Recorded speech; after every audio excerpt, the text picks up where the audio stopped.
Good morning বন্ধুরা, তোমরা সব কেমন আছো? আমার চ্যানেল ঘরে ও বাইরে রত্নায় আমি পিউ চলে এসেছি সকাল সকাল। দেখুন, সকাল থেকে মেঘের ওয়েদার প্রচণ্ড পরিমাণে খারাপ। তো মেঘটা ধরেছে সকালবেলা, মনে হচ্ছে যেন বৃষ্টি এই নামবে। তো চতুর্দিকে আজকে সকালবেলার ওয়েদারটা একদমই বাজে, হাওয়া দিচ্ছে। এদিকে দিদি বাসন ধুয়ে দিয়ে গেছে, এদিকে রান্নাঘরটা মোটামুটি পরিষ্কার করে নিয়েছি। এরপর খিদে পেয়েছে, খেতে হবে। পেটুরামকে দেবো হরলিক্স আর আমরা খাবো ব্রাউন ব্রেড। আর এই ব্রাউন ব্রেডটা আমার খেতে খুব পছন্দ, মানে আমি খুব ভালোবাসি খেতে। তো আজকে একটুখানি চায়ের সাথে খাবো। খিদেও পেয়ে গেছে সকালবেলা টুকটুক টুকটুক করে করতে করতে, আর একটু বেলা করে ওঠা হচ্ছে। মেঘের ওয়েদারটাও বেশ ভালো না। তো এখন একটু করে দুধ গরম করব, ছেলেকে হরলিক্স দেব, তারপর আমরা একটুখানি চা দিয়ে একটুখানি বেড খাবো। সকাল থেকে তো কাজ তো চলতেই থাকবে একটার পর একটা। এখন আমি বেডগুলো সেঁকে নেব। শাঁকা হয়ে গেছে, ছেলের জন্য হরলিক্স গুলেছি। শরীরটা একদমই ভালো নেই। তোমাদের দাদা আজকে বেড, মিষ্টি, চা এসবই খেয়ে চলে যাবে। ছেলের জন্য হরলিক্স গুলেছি। আর কালকে রাত্রের একটা রুটি কিনে আনা হয়েছিল, শরীরটা একদমই ভালো ছিল না। রুটি কিনে আনা হয়েছিল, রুটি একটা আছে সেটা। তোমাদের দাদা খেলে খাবে, না হলে আমি খেয়ে নেব। তো এখন এই চা, মিষ্টি, পাউরুটি সমস্ত কিছু নিয়ে একসাথে বসে খেয়ে নেওয়া হবে। তোমাদের দাদাও একবারে পাউরুটি মিষ্টি খেয়ে নেবে আর কি, খেয়ে নিয়ে চা খেয়ে নেবে। তো বললাম এই খেয়েই চলে যাব। তো এখন দেখুন একটু রোদটা উঠেছে, ওয়েদারটা ভালোই লাগছে। এদিকে দেখুন বিছানাটা মোটামুটি পরিষ্কার করে নিয়েছে। এদিকে আমার বেটুরামের এখনও খাওয়া হয়নি। এখন রোদ্রটা একটু হালকা উঠেছে, কিন্তু হালকা হাওয়া দিচ্ছে। ডাকবি ওই ধূপ দিয়ে দেওয়া হবে না, তুই পড়তে বস। আমি মশারি খাটিয়ে রেডি করে দেবো, আমি সব ঝাড় দেবো। তাড়াতাড়ি নে সরাই। জুতোগুলো পর। খালি পায়ে ঘুরে বেড়াচ্ছি, জুতোগুলো পরতে ইচ্ছে করছে না, জুতোগুলো পর। এদিকে আমার বেটুরামকে পড়তে বসিয়েছি। আমি এবার ঘর ডোরগুলো ঝাঁট দেবো। সব কাজ আস্তে আস্তে করছি। ছেলে তো এদিকে ওকে আগে রেডি করে দিলাম, তুই পড়তে বস। তার উপরে এই যে সকাল থেকে জানলা দরজা খুলতে তো হবে, না খুললে কী উপায়। আর জানলা দরজা খুললেই মশার তো উপদ্রব প্রচণ্ড পরিমাণে। তো সেক্ষেত্রে বেটুরাম সারাদিনে যে 3-4টে করে ধূপ জ্বলে। আমি ওকে বলেছি আমি ধূপ দেবো না, তোকে মশারির ভেতরে মশারি টাঙিয়ে দেবো, তুই পড়তে বসবি। কিন্তু এখন বলছে মা মশা খাচ্ছে না, এখন থাক। তো এখন ওই জন্য আমি কাজগুলো বাগিয়ে নিচ্ছি। এরপর আবার ডাক দিয়েছি মশারি খাটিয়ে দাও। তো জানলার ধারে অসুবিধা নেই, মশারির ভেতরে থাকলে অত ধূপও দিতে হবে না, অথচ ওর নির্ভাবনায় পড়তে পারবে। সারাক্ষণ আমাকে ডাকতে থাকে, মা আমাকে মশা খাচ্ছে, তুমি মশা তাড়াবে আসো। এইটাও বিরক্তিকর। তা ওই জন্য বললাম বাবা তুমি সব থেকে ভালো পড়বে মশারির ভেতরে। তো ওকে এখন মশারিটা টাঙিয়ে দিচ্ছি। তারপর এখনও স্নান করা আছে, পুজো করা আছে, রান্না আছে, শরীর চলছে না, তাও একটু আস্তে আস্তে করতে হবে।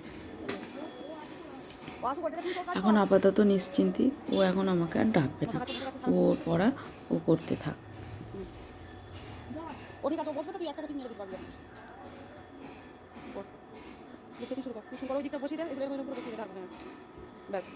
আর এখন আমি যাব স্নান করতে। স্নান করে এসে ঠাকুর পুজো। ফুল পেয়ে গেছি, আমাদের গাছেও একটা ফুটেছিল। এই জবাটা ফুটেছিল, এদিকে জবা পেয়েছি, হ্যাঁ চালা, হ্যাঁ প্রশিক্ষণ। তো ফুল পেয়ে গেছি, ফুলগুলো এবার পুজো করে নেব। আমার বেটুরামকেও আমি স্নান করিয়ে দিয়েছি। আমার শরীরটা তো আজকে একদমই ভালো নেই, কদিন ধরেই ভালো নেই। তো ওকে স্নান করিয়েছি, মশারি টাঙিয়ে ওকে আমি লিখতে বসিয়েছি। কেননা প্রচণ্ড মশা, সারাক্ষণ আমাকে ডাকছে, হাঁকতে ডাকছে যে মা মশা খাচ্ছে আর কই করছে। তো কত ধূপ দেবো, চতুর্থ দিনের বেলায় তো একটুখানি দরজা জানলা খোলা থাকবে, ভালো লাগছে, হালকা হাওয়া দিচ্ছে। তো মশা দিইনি ওকে, ওই জন্য ও ওইদিকে কিন্তু লিখছে। আমি এখন স্নান করেছি, ওকেও স্নান করি, আমি স্নান করে এবার ঠাকুর পুজো করে নিই, তারপর রান্না করবো। হয়ে গেছে? ঠিক আছে, তো ওকে এখন আমি মানে ওর পড়াগুলো আমি ওকে এখন ধরছি, ও না দেখে দেখে লিখছে। একদিকে পুজো করব, একদিকে ওকে আবার আসছি, কি রান্না করছি এখনো দেখতে হবে তো। আজকে জানি না কি রান্না করবো। হ্যাঁ আসছি। এদিকে আমার ঠাকুর পুজো কমপ্লিট হয়ে গেছে, পুজো করে নিয়েছি। আজকে গাছের একটু ফুল পেয়েছি, পাশের বাড়ি দিদি জবা দিয়েছে, আমার গাছেও ফুটেছিল একটা বড় জবা। তো সেক্ষেত্রে পুজো হয়ে গেছে। আমার ফুল ফুল থাকলে একটু পুজো করতে ভালো লাগে। আর এদিকে বললাম না, মা বেটু মিলে আজকে রান্না করতে পারবো না, একটু ভাতে ভাত করব বলেছি। তো ছেলে তো খুব ভাতে ভাত খেতে, একটু ভেন্ডি বেগুন ভেজে দিচ্ছি আর একটু আলু ভাতে মাখবো, তাহলেই কিন্তু হয়ে যাবে খাওয়া। আর সেরকম কিছু করলাম না, খেয়ে দিয়ে একটু শরীরটা প্রচণ্ড পরিমাণে আজকে আমার খারাপ লাগছে, আমাকে একটু শুতে হবে, খুব কষ্ট হচ্ছে। কেন এরকম হচ্ছে বুঝতে পারছি না। একটা ওষুধ তো খাচ্ছি, সেই ওষুধের জন্য হতে পারে। তো দেখুন, ভাত আমার কমপ্লিট হয়ে গেছে, গরম ভাত বেটু আমি মিলে খেতে বসে পড়েছি। আমার বেটু বলছে, মা তুমি একটু ডাল করলে না। আমি বললাম যে বাবা, আমি রাত্রে ডাল করব তোমার জন্য, আজকে একটু গরম ভাতটা খেয়ে দেখো, একটু ডিম ভেজেছি, বেগুন ভেজেছি, ভেন্ডি ভেজেছি, পেঁয়াজ ভেজে একটু আলু ভাতে মাখা গরম ভাত কিন্তু দারুণ সুন্দর লাগবে, তুমি খাও। তো যাই হোক, ওকে বুঝিয়ে অবশেষে ও বুঝতে পেরেছে মায়ের শরীরটা খারাপ। তো ওকে ভেন্ডি ভেজেছি, ডিম ভেজেছি, বেগুন ভেজেছি, ও তো বক বক খুশি। ওর মানে পছন্দের খাবার। আমি তো ভুলেইছিলাম ফ্যান ভাতে আর ডিম সেদ্ধ ডাল সেদ্ধ করবো, তা ও ওটা ফ্যানটা খাবেই না, ফ্যান ভাত একদমই খাবে না।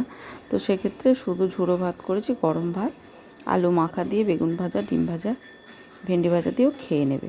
আর গরম ভাত দেখবেন একটু আলু মাখা ভালো করে হলে না, আলু মাখা দিয়েই যেন খাওয়া যায়। আর আমার বেটুরাম তো ঘি খাবে না, আর বাটার তো শেষ হয়ে গেছে। তো সেক্ষেত্রে এখন এই শুকনো ভাতই খাবে, আর আমি আর ঘি নেব না, গরম ভাতটা আলু মাখা দিয়ে খেতে কিন্তু বেশ ভালো লাগবে। তো বেটুর ভাতটা কিন্তু এখন জোড়াতে দিলাম, ওকে বললাম তুমি এখন ভাজা দিয়ে তুলে তুলে নিয়ে নিয়ে খাও, আর আমি আলুটা মাখছি, আলুটা খুব গরম তো। তো দেখবেন এক একদিন ভাত মানে একটুখানি গরম আলু ভাতে ভাজাভুজি ভালো লাগে, ফ্যান ভাত একটু ভালো লাগে, সব রকমই খেতে হবে, তাই না? তো দিনের বেলা এইটুকুই করেছি মা বেটুর জন্য, আর সেরকম কিছু করতে পারিনি। বললাম না, একদমই ভালো লাগছে না কিছু। দেখবেন শরীর মন যেদিন ভালো থাকে না, তখন আর কোনো কিছু রান্না করে খেতে ইচ্ছা করে না। তো যাই হোক, আমি থাকলে তো রান্নাই করতাম না একা থাকলে, কিন্তু আমার সোনা বেটু আছে, তার জন্য করতে হবে। এদিকে আমার বেটুরামকে ওর পাপা পড়তে দিয়ে এসেছিলো, প্রচণ্ড মেঘ উঠেছে, ঝড় উঠেছে, তো আমি পড়া থেকে নিয়ে চলে এলাম। এদিকে একা আমার বেটুরাম বেরিয়ে চলে এসেছে।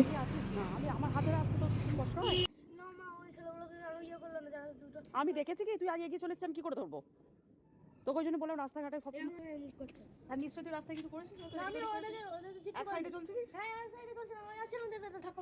ঠিক আছে, ওই জন্য বললাম যে ছুটে আসা, কিন্তু তোর এগিয়ে আসার দরকার নেই, তুই তো হাত ছেড়ে কি করে কেন এগিয়ে এলি কেন সেটা আগে বল। আমার বেটু তো চাবি খুলছে।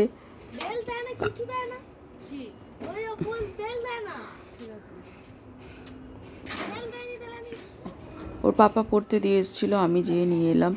আর এদিকে ডাল করেছি, বললাম না, একটু ডাল করেছি, আর রাত্রে ভাত চাপিয়েছি, যেহেতু দিনের বেলা তো একটুখানি অল্প করেছিলাম। এখন একটু ডিম ভেজে তরকারি করব। ডিম ভেজে তরকারি আর একটু ডাল, এই তরকারিটা কিন্তু ওরা পাপ্পাটা দুজনেই খেতে খুব পছন্দ করে। একটু আলু পেঁয়াজ কেটে নিয়েছি, অল্প করে তরকারি করছি, যেহেতু রান্না যেটুকুই করছি যেন থেকে যাচ্ছে, মানে একদমই খাওয়া সবারই যেন কেউ আর বেশি বেশি খেতে পারছে না, সব অল্প হলেই হয়ে যায়। কিন্তু একবেলা রান্না করলে দুবেলা হয়ে যাচ্ছে, আবার একটুখানি রান্না করছি তো এই তরকারিও থেকে যাবে, মানে এরকম হয়ে গেছে, কেন বুঝতে পারি না। ভাতটা অলরেডি ফুটছে। এদিকে দেখুন, আমি মশলাটা শিলের মধ্যে একটু বেটে নিয়েছি, দিয়ে এখন এটাকে একটুখানি ভাজা ভাজা করে কষাতে থাকবো। সর্ষে, একটু আদা, একটু জিরে, একটা শুকনো লঙ্কা দিয়েছি, একটু আলু পেঁয়াজটা টমেটোটা ভেজে তরকারি করলে খেতে খুব ভালো লাগে। শরীরটা এবেলা একটু ভালো লাগছে, বললাম না, একটু ঘুমিয়েছি, একদম সেই মরার মতন ঘুমিয়েছি, শরীরটা একদম ভালো ছিল না। তো আমার বেটুরাম ছিল পাশে, ওর পড়া করেছে, আমাকে বলেছে মা তুমি ঘুমাও, আমার তো আজকে পরীক্ষা নেবে ম্যাম, তুমি ঘুমাও, আমি আছি। ও পড়া করেছে, ওর পাপা এসেছে, দরজা খুলেছে, দিয়ে বলেছে মায়ের শরীরটা খারাপ, তুমি আমাকে দিয়ে আসবে চলো। তো যাই হোক, আমার বেটুরাম ও কাছে রাত্রের জন্য একটু রান্না না করলে হয় বলুন? দিনের বেলা তো করেছি, তো রাত্রে যেটুকু হলো সেটুকু কিন্তু আপনাদের সাথে শেয়ার করলাম। কীরকম লাগলো অবশ্যই কমেন্টে জানাবেন, ভালো লাগলে লাইক কমেন্ট শেয়ার করবেন। তো আজকে ভিডিওটা আর একদমই বাড়াবো না, এখানেই শেষ করছি। আপনারা সবাই ভালো থাকুন, সুস্থ থাকুন।